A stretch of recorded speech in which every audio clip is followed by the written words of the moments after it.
we're going to work off a spine. We are not going to do big flourishing border designs tonight. But I do want you to start to understand what it means to work off a spine. And what I'm going to show you is going to work with any design. Curls, leaves, feathers.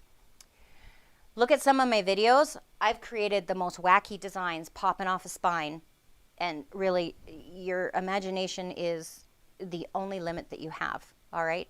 I'm pretty sure there is a playlist that says feather alternatives or something like that. Everything in that playlist is off a spine. I've got things that look like baseball mitts and soccer balls and peacock feathers and all manner of odd looking things.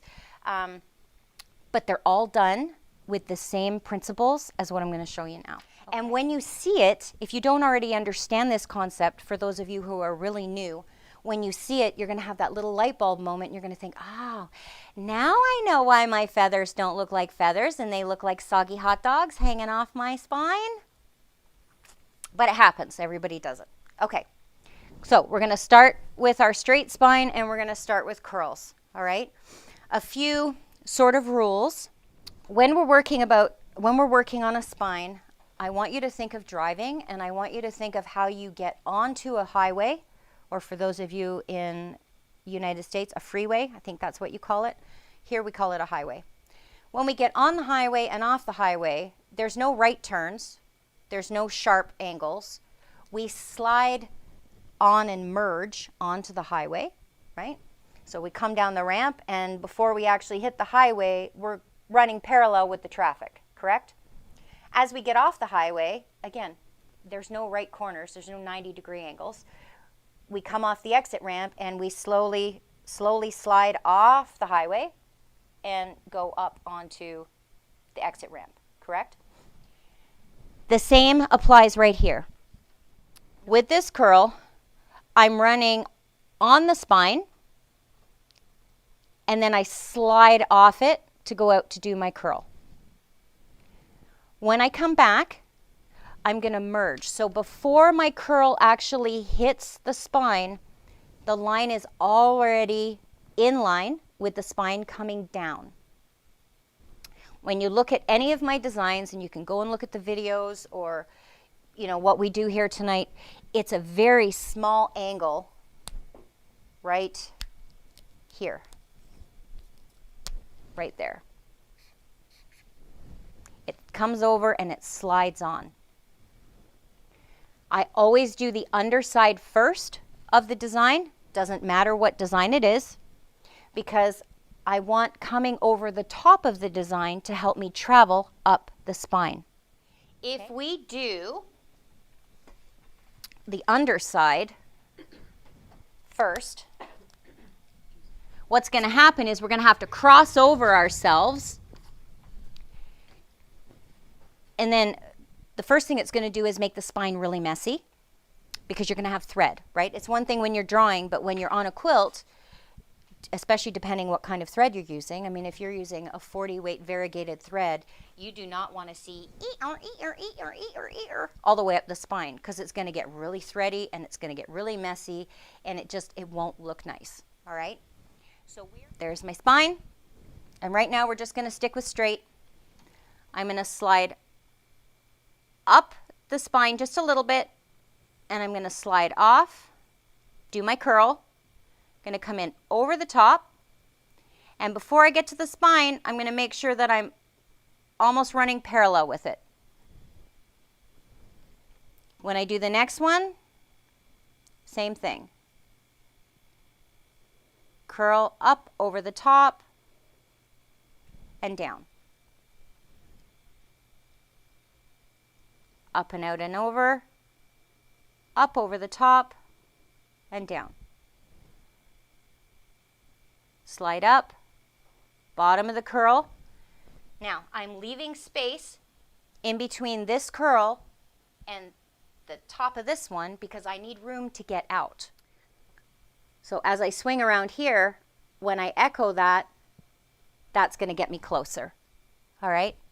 So depending on how fat you're doing these curls is going to be how much room you need to leave as you swing around so you've got room to get out. Okay? And each one's going to be different too, so like don't overthink that either. If I'm doing these and I'm sort of almost backtracking all the way like this, then they're going to touch because that's what I'm looking for. I want them to touch. Have the spatial awareness to know how much room you need to get out and if you want space or if you don't want space. All right. When we're doing a leaf, it's the same thing.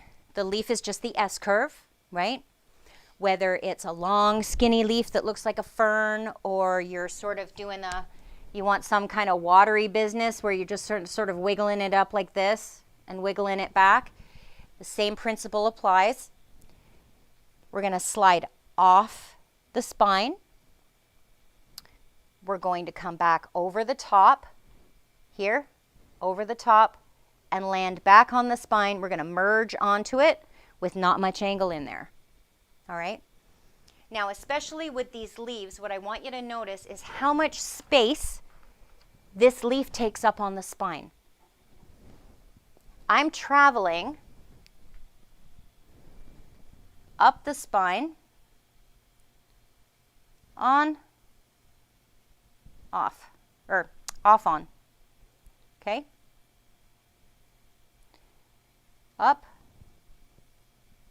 So there's a huge amount of space here to help it travel up the edge. If you bring these to a point at the bottom, they're going to look like, I think we discussed this a couple weeks ago. They're going to just look like they're just like hanging on for their life just by a little thread, right? And it won't fill the space on the spine, and they'll just sort of look odd and spindly, and you'll end up with not enough room either to put the leaves up the top because you'll have to keep going up and down the spine again to travel to the next spot where you can actually have room to put one. So we talked about that, about leaving the space for coming out of the design up and over. So you'll have to be conscious of that when you're doing this type of thing. Anything with curls, no matter what's on here, whether it's a razor wire or a ribbon curl or sort of a peacocky thing. Again, check out my playlist of my feather variations. There's all kinds of stuff, all kinds of stuff. We want to keep the bases of the leaves tight to make sure we create fullness, and it will avoid this. Can they see that? I'm going to draw it up here. So these are things that I see a lot when I'm teaching students in the shop. So if you're stitching your leaves in particular, say, and I'm coming up, and instead of having that nice fat base there that's taking up all this space, I bring the bottom to here.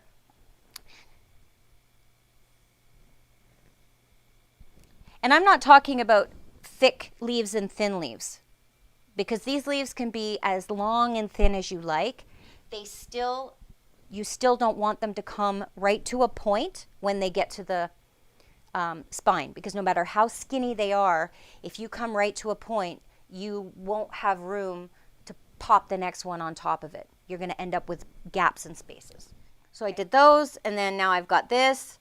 So if I do another one and I come back, and then I do this and I come back. See what I mean?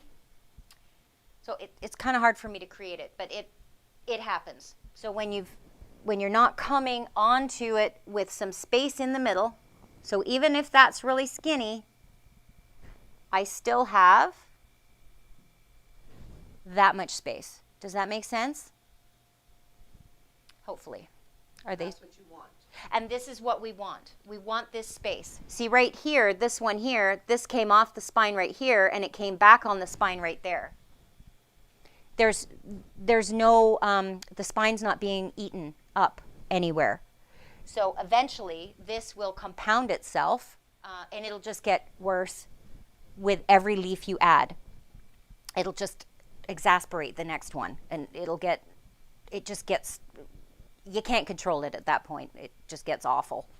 This is what happens here if we don't merge. Slide up, off, back, take up space.